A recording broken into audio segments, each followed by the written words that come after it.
Hello, welcome back. Think Rugby podcast, episode number 12. We've made it this far with myself, Stav Kelly, and my co-host, your co-host as well, Andy Moe. Quickly before we get into the episode, it's jam-packed, so make sure you follow us on X, follow us on Twitter, on YouTube, and also on TikTok. We've been, once again, getting more reactions, more bites, been interacting a lot more with our followers and our audience, people that comment. Leave a like on this video, also drop a comment on what you think about this review and preview of the week to come. Before we get into that, we will get straight into the Guess Who. So I am a little bit ahead, I think 28-22 off the top of my head. We'll calculate that later off camera. So Andy, you know what? I'll let you go first this week. You fire me your clues and I'll try and give it a stab in the dark, see if I can get your player. Sure.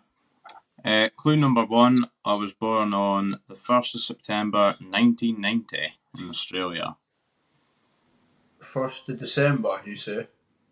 September, my bad. September 1990 in Australia. So that'll make you 34 years old. Yep. So Australian. I'm going to take a guess that you're not Australian. So I'm going to say you're possibly Billy Vunipola. Incorrect. Damn it. Okay, never mind. I began my career, clue number 2, I began my career at Western Force. Western Force. I was thinking Curtly Beale, but I know it's not because he's a bit older. If he's played for Western Force, the amount of times they've folded and become a team again is absolutely unbelievable. I'm going to say Western Force Australia, 34 years old. I'm going to say James O'Connor. Incorrect. Clue number 3, I played 11 times for my country. 11 times? Oh, is that it? Is that it? Could it be... Oh no, because he played for 2. Is it Christian Leofano? Incorrect. Oh, I'm not having a good one too this week. Clue number 4, the first British club I played for was the Jersey Reds, playing number 8. Playing number 8. So you must be a back rower playing for Jersey Reds. 34 years old. Oh my goodness, you've given me plenty to go off as well, so I don't know why I'm struggling so much. So 34, you're Australian, first club was Western Force, 11 caps for your country, first club with Jersey Reds. As I assume that's Jersey as in the little island. Yeah, the Channel Island, yeah. Yeah. Oh, is it the second row mouthful for France? Incorrect. Clue number 5, see if you can't salvage something. I retired in 2023 with Edinburgh. 2023 with Edinburgh? Yeah.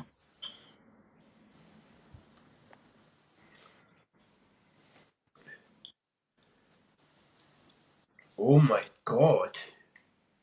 I'll give you another 10 seconds. That's fine. Oh my, only 11 cups as well. Pass. 10 seconds up. Who is it? His name was Mr. Nick Haining. Oh, no way! Of course, you know what's really, really annoying, and I know nobody is really going to care, so I don't know why I'm saying it, but I looked at a team sheet of the last time Scotland played South Africa at Murrayfield in 2022 or 21. Nick Haining was playing number 6 that day. I actually quite like Nick Haining, to be fair. I thought he was actually alright. Shame he didn't get more game time than that. He was a bit of a shithouse as well. Nick Haining. Oh my goodness, no way. So what's he doing now after his rugby days are over? Like, is he still out? Is he still like in the Edinburgh scene, or is he just kind of making his way back to Australia? I honestly couldn't tell you. I did the same thing as right. We played them in 2021. What is there any players that's retired and might be able to get one up on you? And Nick Keenan was that guy. I mean, you certainly possibly called them back, but it depends what you get for your score. I've got a big fat zero there. Put that next to my name. Okay, Andy. So my clue number one is I'm a winger.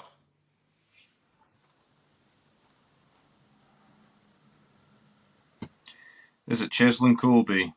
No. Clue number two, I'm 6'4", I'm 28 years old. Is it Van der Merwe? No. Clue number three, I've scored 36 tries in 53 appearances for my country. Can you say that again, please? 36 tries in 53 caps for my country.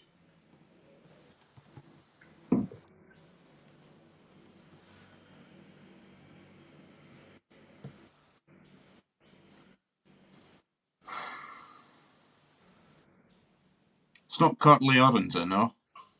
Say again? Curtly Aronza. No. That's a fair shout, actually. Number four, and you only get 10, 15 seconds. My current club is Bordeaux.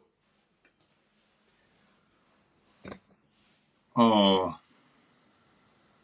I'll give you a bit more time. Have a think about it, mate. Yeah. I'm not really renowned for my French rugby watching. Oh, what's his name? Pedo? Oh, that's it! 2 points. No, well, fair enough. I'm just waiting to check back in last week and see what we've got. So last week it was 28-22. So it's now so far it's 28-24. Oh, well done, Andy. You're crawling it back slightly.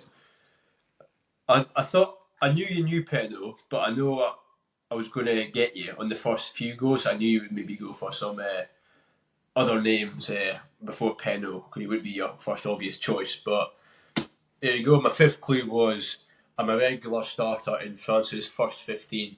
And I don't mean the first 15 that got put up against Japan, which absolutely tanned their asses. I mean like the actual legitimate first 15 if you were to put their best ever, well not the best ever, but the best side out currently, which he would be in for sure, one of the first names in the team sheet. Okay then, right.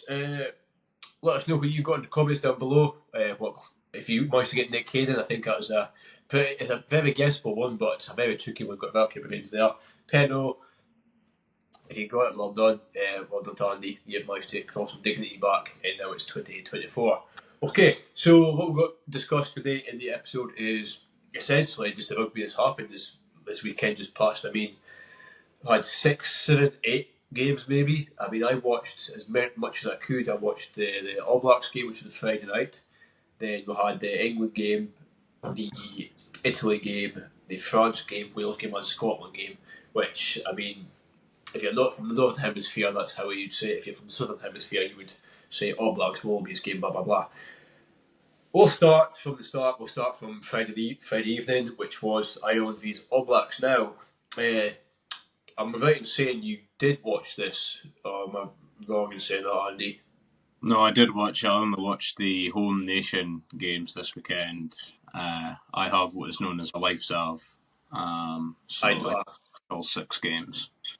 I don't have a life, so I watched the All Blacks game twice. When literally straight after it finished, I watched it again. So very good game actually. I said on TikTok, wasn't a game for like the casual fans, if you like. So the people that sit down with a glass of wine and eating caviar, going, "Oh, good shot, sir." It was more a game for like a technical kind of point of view, and people like looked at kind of like the nitty gritty and stuff like that, and not the breakdown work. New Zealand, I think, were pretty spot on with their tactics. I mean, they knew the Irish defence would be fierce and they would go after the breakdown, which they did. They did struggle in the first half quite a lot. Curtis Ratimer had an absolute nightmare, let's be brutally honest. I mean, the amount of times that Ireland counter-worked was unbelievable. It's just a shame a couple of times they were off their feet, and when they went Jackson off their feet, which allowed David McKenzie, who's one of the on-form players in this tournament or in the world at the moment, he was it 6 out of 7 penalties he scored, which was a total of 18 points, which was more than what Ireland scored combined. So out of the whole game, course of the game. So it was really impactful, these penalties that Ireland gave away. But at the same time, it was definitely an Ireland plan to just disturb that breakdown and stop the All Blacks generating that quick ball, because that's where essentially All Blacks are most dangerous, when it is a little bit unstructured, but they manage to keep that structure and break down a kind of broken defence, and they are honestly the best in the world at doing that. So I was really impressed with the All Blacks. Once again, Wallace Titi played absolutely out of his skin. Andy? Yeah, I mean, I didn't think it was all that great a game for the casual, like yourself. I have to say I was quite disappointed by how poor Ireland were. I mean, it was maybe the fact of how well New Zealand were and getting them into that game plan. But yeah, there was such a lack of attacking flair from Ireland. But yeah. I don't think you're wrong there, because I mean, if you look at it and you think, how often did you see Bundyaki run up the middle with a big carry, or even a double carry? I can't count many, if at all. Like, I really struggle to think with the top of my head, and once again I watched it back. And Bundyaki had a quiet game. Ringrose, for the most part, had a quiet game. In defence, he was decent for maybe the first 20 minutes. Like, really dominant, but apart from that, he was relatively quiet. Slipped a few tackles, which he probably should have made. It was a fair hit to put on to Ricky Ioane, lad. Well, that's what I said. The first 20 minutes, he was good. He was quite very solid in defence. Because the hit he put on Ioane was really good. I'm not going to lie. A couple he put on Ioane, but apart from that, he didn't really do much. Hugo Keenan was kept out of the game quite well, but I think that was maybe a plan of the All Blacks. Even the wingers, Hansen didn't get much ball. James Lowe, I will say, as reluctant as I am to say it, he played well. And I mean, yeah, that 50-22 that he did was absolutely world class. And I mean, it was deliberate. He actually meant it as well. I mean, you don't see many wingers manage to do like a 50. It was like a 22-22 just about. So that was really big from him. The one thing I would say, and if we're doing twat of the week, which, you know what, fuck it, let's twat of the week this week, could be James Lowe. 11 points down, 50-22, and he celebrates like he's won the game. It's like, mate, get up there, get on with the game, get the job done. Stop celebrating with the crowd in your own 22. Get up there and do a job and score a try and be even more impactful. Sometimes I feel that Ireland are like that. They love. I know, I get that it was at the Viva.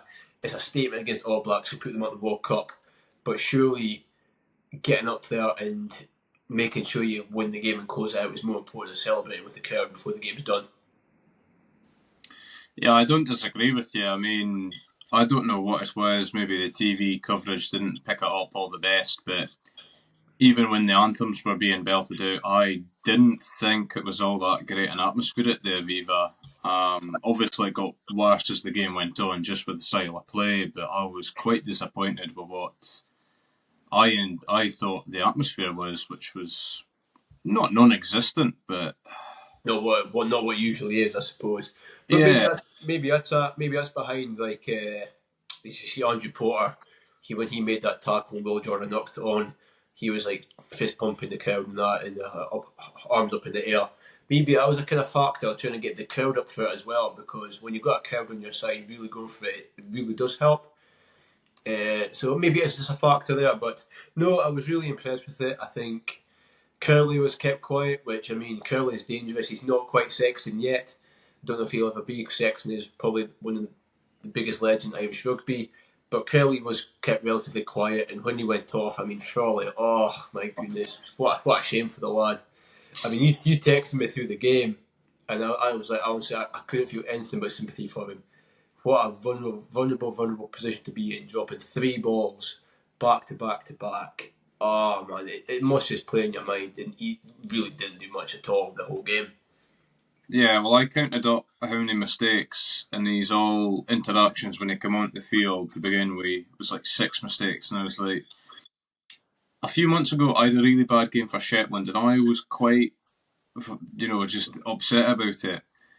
Well, I'm not playing for my country, and I'm not playing in front of 50,000 folk at a sellout stadium in a huge game. It was tragic. I really felt bad for him.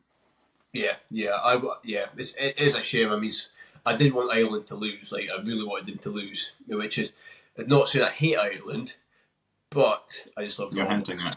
And I know that they've just been a bit smug as of late, and it's nice to see the team that were on top of the world rankings get demoted. I mean, I know Springboks are top now. We'll get onto that later in the episode, but it is nice to see that kind of change temporarily, or at least for now, anyway.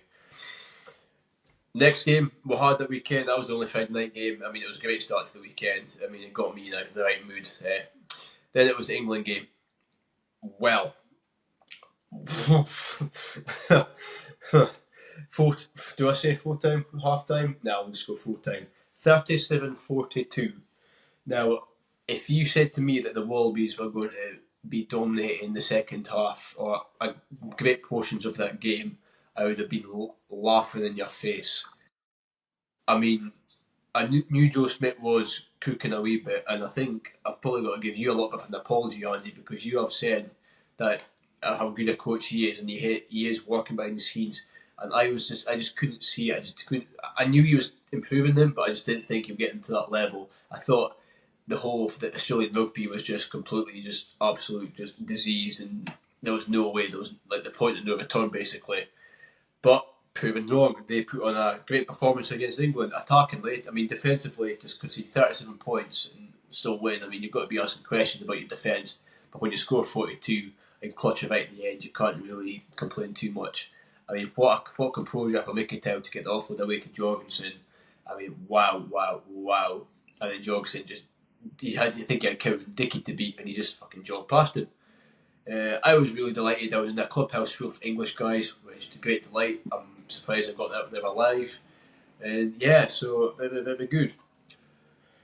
Any star performers from you, England or Australia? I mean, I've got a couple. I mean, I've got one in particular for England, but the rest are just Australian players, to be honest. But yeah, I thought, I mean, we'll come on to England in a second, but for me, I thought the backs in particular for Australia, I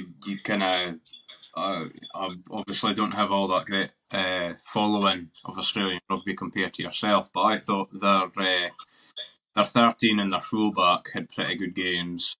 so I think Sualili, apologies for butcher's pronunciation, 21 years old, 6'4", 6'5", just came across from rugby league. His first game of professional rugby ever, never mind like club, no club game, just straight into the Australian team. Man of the match performance. I mean, he got man of the match. He played well, but maybe not man of the match performance. And yeah, I mean, his highlight reel. I mean, he's done himself a massive favour, setting him up on the international scene with some of his offloads that he did. He assisted one of the tries, and also that offload when he was like 2 metres up in the air and getting it away. He was complimented by Iquitel, I won't lie. I think Iquitel had one of the better games that he's played for Australia. Sometimes I'm never too sure on Iquitel whether he's as good as Karevi, but I think he really showed his class through that game, make good meters. Tom Wright at fullback, yeah, crazy meters once again. When you think the clear was on, he would just take it himself. Twice he broke the line from his own 22. I mean, once again, you've got to ask questions about England's defence there. What's going on there? Allowing a fullback to do that twice, never mind just once. And I think the whole Australian pack really put in a massive shift. I think they all maybe had 7 out of 10 performances. I can't think of anyone that had maybe like a worse performance than 7 out of 10. Angus Bell up there for one. Angus Bell, since records begun for a prop, he beat the most defenders in a game of international rugby. 9 as a prop. Some start. He's always been good, but once again, he's just on the big kind of scene. He's showing how good he actually is when he gets the opportunity. Setting down Tom Curry too, which was great to see. I think what's the only like you said you're touching England, but I'll touch on England now.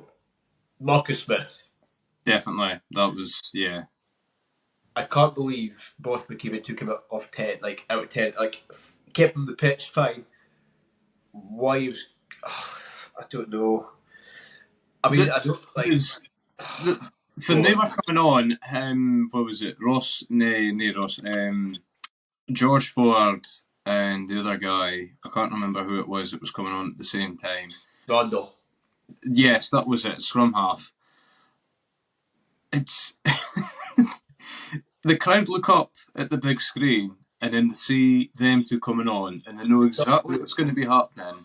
And there's the most clear, like, just groan of like, oh, for fuck's sake. That is the state they're in. But do you know that George Ford he's got a contract with the RFU, which is quite a big money contract. So I think Borthwick's kind of pushed and pressured him to play them because he's on that big money contract. I think it's one of 13 players in England that's got one of these big contracts. Yeah. Basically, I think it's to stop them going overseas to like France and Japan and places like that. So it's a worry because when it's controlled like that, then what happens when you've got players like Marcus Smith and you've got players like Finn Smith who are coming through are playing so much better. I mean, if last week wasn't anything to go by, you keep Smith on because you're playing well. Rugby is a performance-based game, and every English person I've spoken to about it is you keep Smith on because he's playing out with skin and he'll win you the game. He assisted Sligo twice, I think it was, with little stabs through, or like assist. No, that's a lie. He assisted once, but the amount of just like go forward he gets. If Smith wasn't on the team, I think England don't score half the points that they did. Probably score less points, less than half. That's how bad that they would have been without Smith. I mean, the kind of game that he brings, people kind of slag off, but if it's working, then you keep at it and you work around like Marcus Smith's strengths and you try to help his weaknesses by filling the gaps there. So if he is a bit weak in defence, you want a quality back row who you know is going to get off the scrummer line out to come across, or a centre who is going to cover you if you miss a tackle, or very, very good one-on-one fullback in case they do get through that first defensive line and that fullback can swallow the attacker up. You need to kind of counter that if you've got a player of Marcus Smith's kind of quality in the team.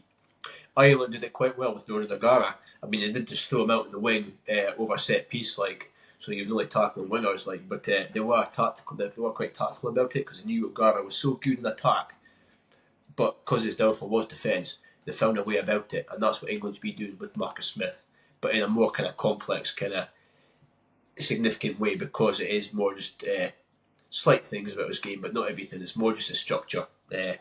Whereas with O'Gara, it was like just solely tackling. But I wouldn't say Smith's the best tackler either. At most, not sometimes, should I say? Okay, full time there, 37-42. I mean, we'll get on to what that means for next week in a minute, but I don't think it's very good. We'll also get on to that just shortly. Italy vs Argentina. I mean, 18 points to 50 in Italy. It was pretty day chalk and cheese, whatever say you want to put with it.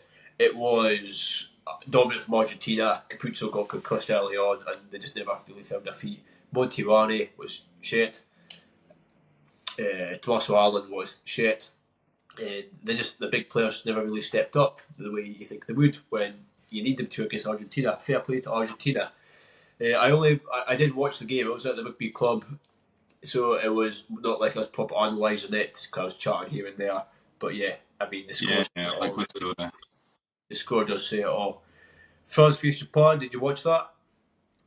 No, I knew that France were going to win, but when I seen the result, I was like, wow, I didn't expect that big result.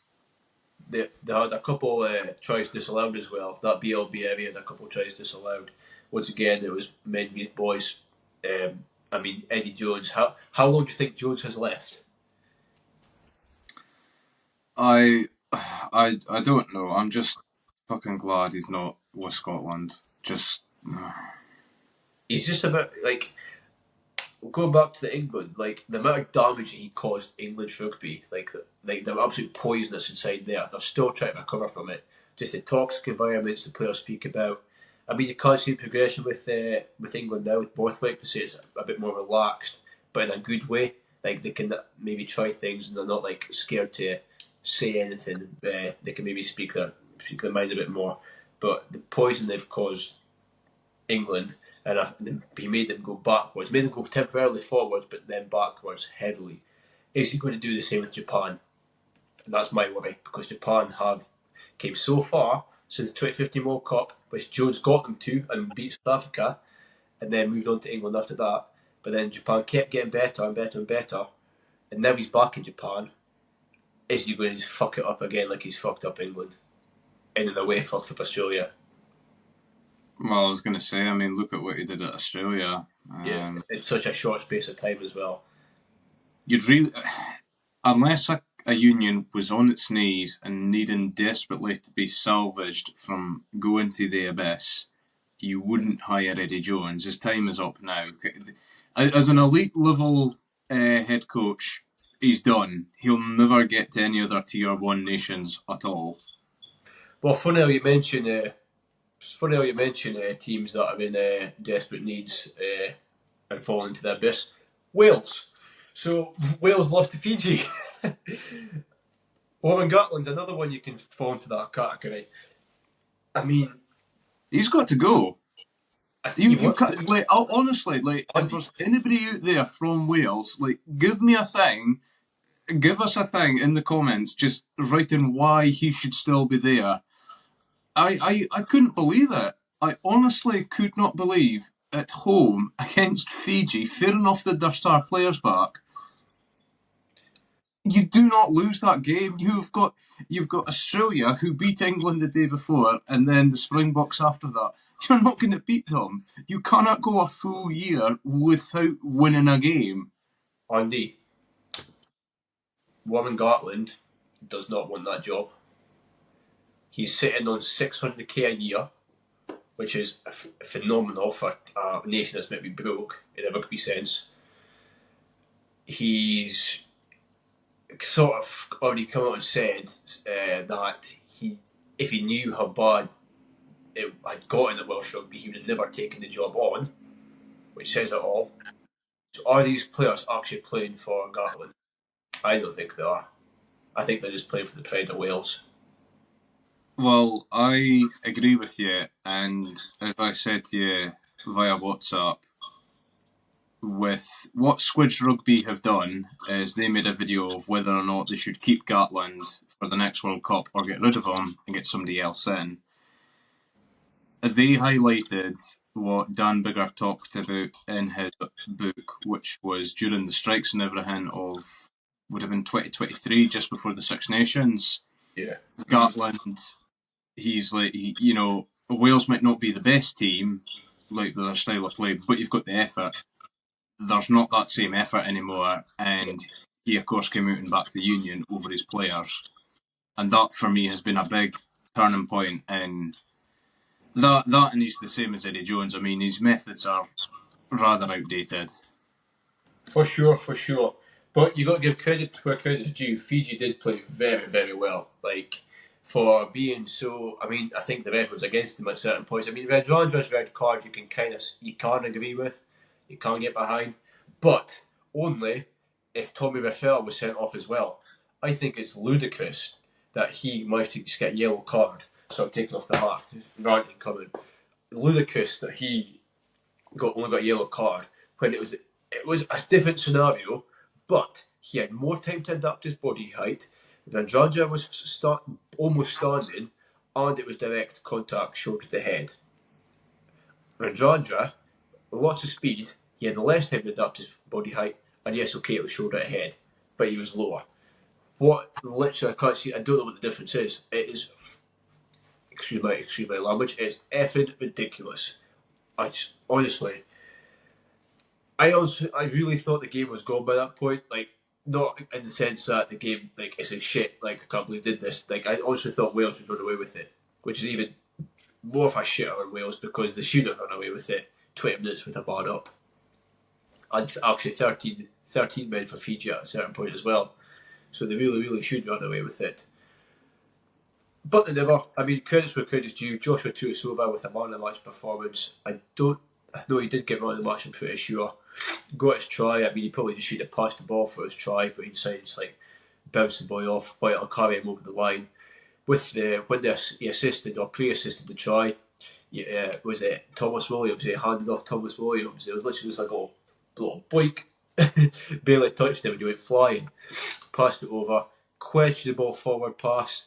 It looked like it, but obviously the officials were happy, and then Fiji won the game near the end of the Test match. The officiating this weekend has been a bit inconsistent on the whole, and the game we've got to go to next kind of. Yeah, I'll let you rather inconsistent. I'll let you lead this one, because I think with the Rafael yellow card, which should have been a red, and then Madrada's red card, which probably, yes, a red, but the grand scheme of things, if Rafael's is a yellow, that should be a red. And also, Scotland game. We'll move on to that. On you go, Andy. I've spoken long enough. So, before the All Nation series started, Scottish fans would be like, what's your expectations? We would say 3 wins, and we would accept a loss to the Springboks provided the performance was there. I think the TMO, certainly in the first half, along with the referee, has really let us down. Yeah, I thought Etzebeth was offside quite a lot from a lot of box kicking. When he pinged Ben White in the first half for taking too long, I'm minded to say that was only 3.5 seconds, not 5. That 20-minute red card or whatever that he gave, well, it was, he was off for a bunker review to begin with Scott Cummins. Just the wrong call. Just the wrong call. And fair enough, in the build-up to Scotland's try that wasn't a try, Hugh Jones did knock it on, yes, but that wasn't within the same phase of the play. Exactly. But immediately, Etzebeth upped the referee, chapping in his fucking log to have a look at it. Yep, that's exactly it. That's against the laws, if you like.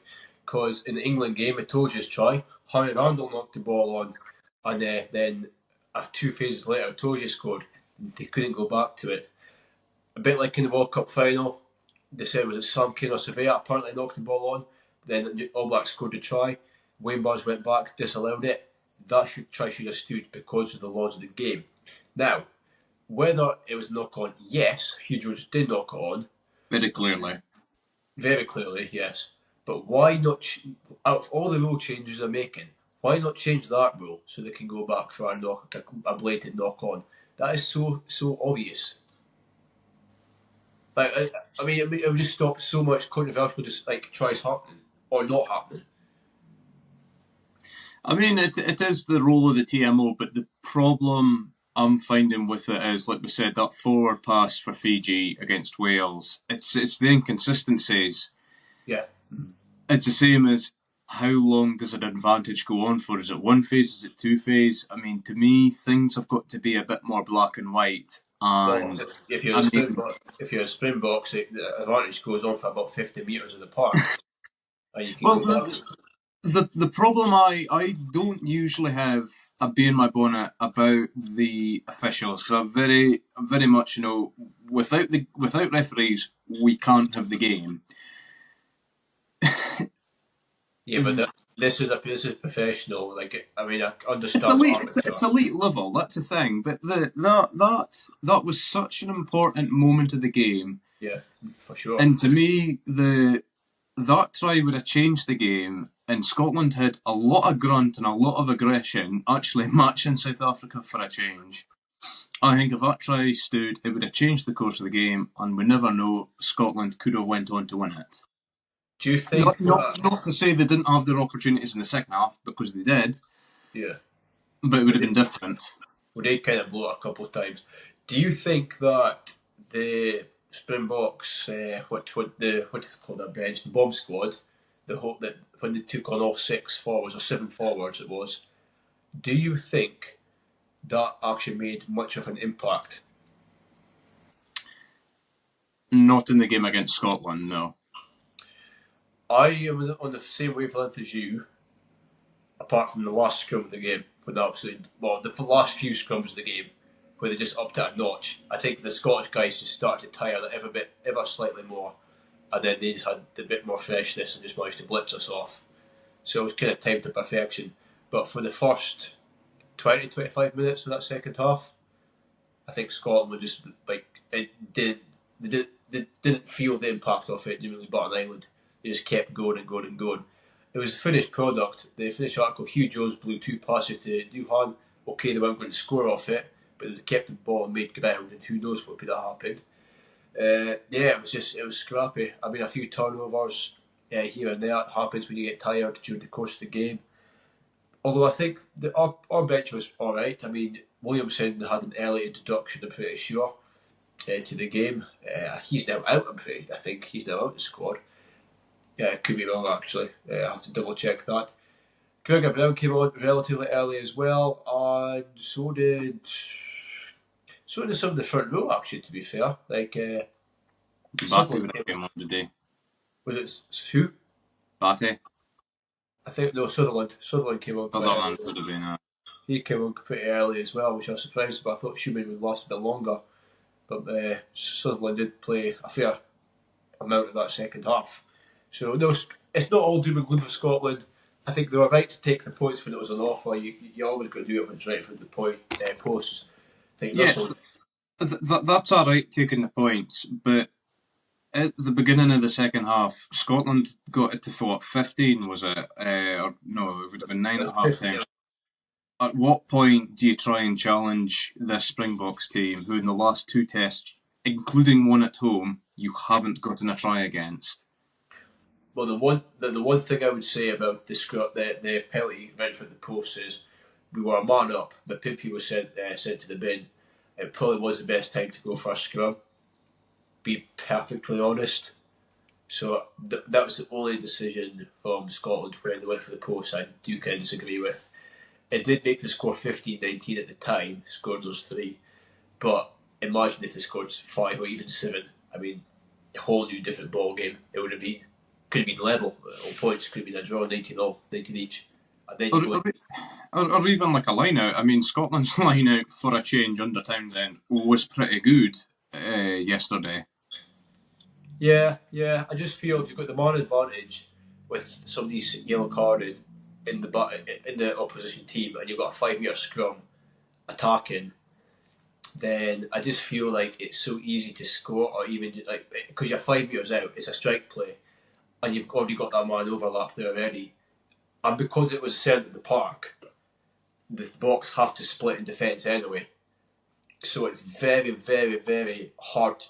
The hardest part ever to defend when you're man down in that position of the field, because it's not like you can go back and regather because they're not going to kick it. They're just either going to go direct to a gap or fling it right out wide in some shape or form.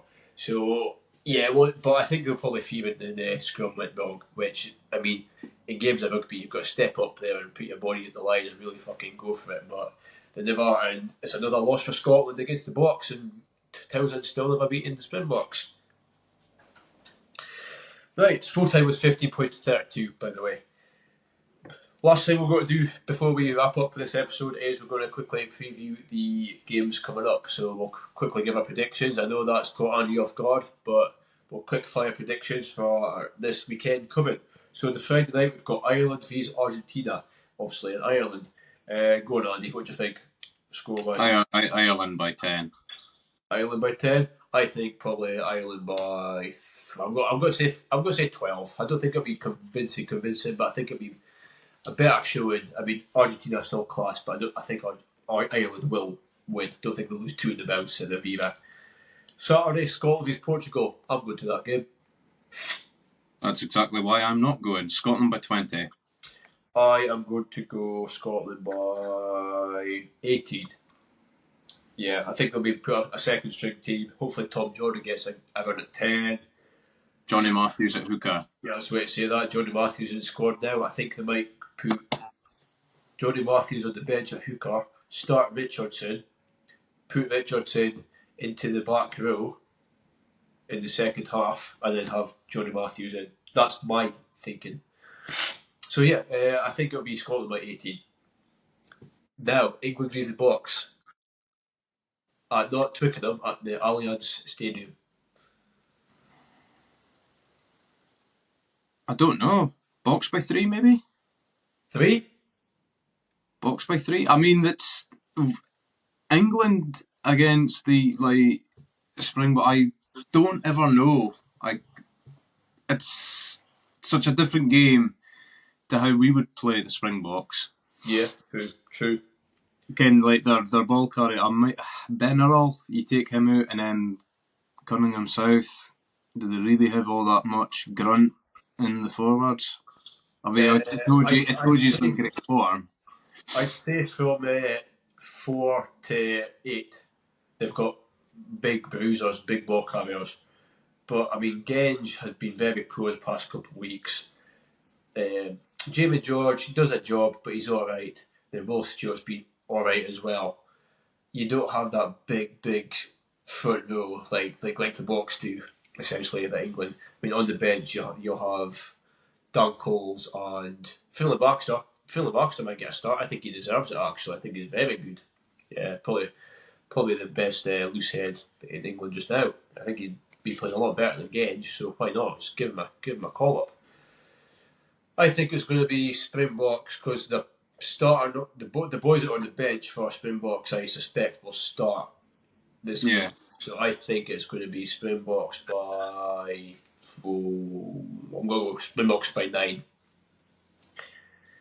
France vs All Blacks, another massive game on Saturday. France by 7, easy. The All Blacks never like going to Paris and playing France, so that's why I'm going with that one. I think France, the French rugby's bubbles burst a little bit. I'm going to go All Blacks by 1. Okay. And then Sunday we have 2 games. I mean, no, they're not nothing games. You got Italy vs Georgia. Italy by 10, probably. I would say Italy by maybe 20, but that's just me anyway. I don't think once again, Georgia's bubbles burst and not the team that once were. And then final game, you've got Wales vs the Wallabies. Yeah, I've got Australia by 12. Now, I'm going to be a bit different here. I think that what's Wales on? A 9-10 game unbeaten run? So maybe 11? They equalled their worst ever run at the weekend after the loss to Fiji. Well, I think that they're going to make it even worse. I think it's going to be Wallabies by maybe 13 points. I think Suaalii is going to have an absolute storm of a game, and he'll maybe score 2 tries, if not a hat trick. So there we go. So let us know what you think the games are going to be like. Once again, let us know what your take on the games have been. I mean, should the kind of laws be amended, or should they really start being a bit more black and white, which Andy alluded to? I do agree with Andy. Not often that happens, but I do agree with him. It should be a bit more black and white, just so we know what the land is, like what the lay of the land is, so you can't go wrong. And if you do go wrong, it's your own fault. So it is a very grey. A lot of rugby is very grey just now, which is a shame because grey is a very shit colour, and you want it to be. You just want to know what's happening, do you? So yeah, that's all for me to this evening, or this morning or afternoon when you watch it. Anything for you to add, Andy, before we set off? Well, with me clawing back a couple of points on this week's Guess Who, if anybody's got any comments as to, suggestions for what Zalf's punishment should be when I get to 51st, please let me know. Still a long way to go there, mate. You still got you've got more than double the points to get before you get to 50, mate. So best of luck to you. But we're still looking for a punishment. I think it'll be something tame, but I mean, we'll let you be the judge of that. Okay then, guys. Right, that's all. We've rambled on long enough. Hope you enjoyed the episode. Pass it on to a friend. Pass it on to your fellow rugby peers in your clubs and just other casuals that like to watch some rugby and rugby chat. See you in a bit, guys. Yeah.